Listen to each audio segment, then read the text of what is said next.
Preview.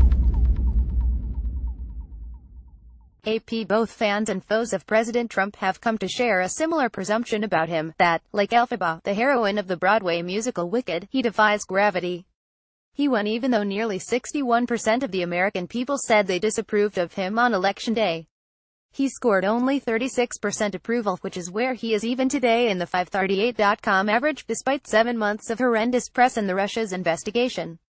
Just as the flying Elphaba declares that she'll match her enemies in Reno and nobody is ever gonna bring me down, so too did Trump tweet yesterday that after 200 days, rarely has any administration achieved what we have achieved, not even close. Don't believe the fake news suppression polls. This ludicrous grandiosity heartens his supporters and depresses his opponents, who fear he knows things about the workings of the electorate they do not, that he possesses a kind of Elphaba-like magic. Anyone else would be fighting for his political life with an independent counsel dogging him, White House senior staff dropping like flies, the legislative failure of his party's healthcare reform efforts and the like. His foes think he should have been run out of office already, and his supporters might even secretly be surprised that HASNT happened, which explains why Trump still intimidates or heartens them. I don't think he should. The idea he hasn't been hurt by the roiling quality of his presidency is false. He has been damaged, not beyond salvation, to be sure, but significantly. The 538 chart measuring his approval rating through poll aggregation tells the story. On his first day in office, Trump was at 45% approval and 41% disapproval. 14 days later, his approval and disapproval numbers were equal at 44.8%. Ever since, his approval has declined pretty steadily to its current level just above 36%. This means, overall, he's down 20% since taking office. That's not defying gravity. That's obeying the laws of gravity.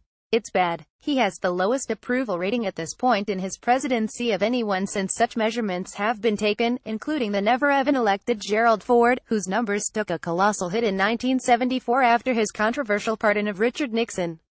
And yet, it is said, Trump still has the overwhelming support of Republicans. That's true. Gallup has him at 82%. But Gallup had him at 89% on Election Day. That's a 9% decline.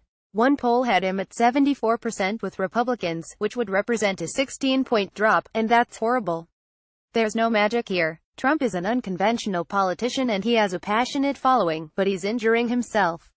If he weren't weaker than he was before, Senate Majority Leader Mitch McConnell wouldn't have openly complained this week that Trump's unrealistic expectations had helped doom healthcare reform.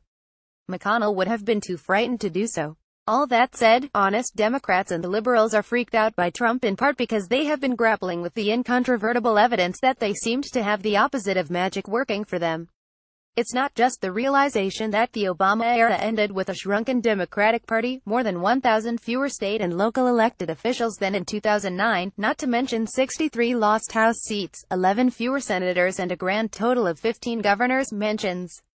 It's that their horrible candidate managed to lose the presidency while winning 3 million more votes, because she only won 20 states. It's that if you look at a map of the United States, the entire country is painted Trump red save for blue hotspots around major cities spotted throughout the land. The geographical distribution of Democratic votes is horrendous. They're clustered in ways that all but ensure the party cannot win back the Senate in November 2018 and may lose several seats. Dave Wasserman wrote a much-discussed piece for 538 in which he laid out how the small numerical advantage Hillary scored on Election Day has masked the overall threat to Democrats, which is that if things don't change, they may not take back the Senate for a very, very long time. Wasserman tweeted, if more than 50% of your 16 voters lived in just 9 states, 94 of America's 3,141 counties, you're probably not a healthy national party. So Trump is in bad shape and the Democrats are in bad shape, and here come the North Koreans, whose missiles really do seem to be defying gravity, don't they?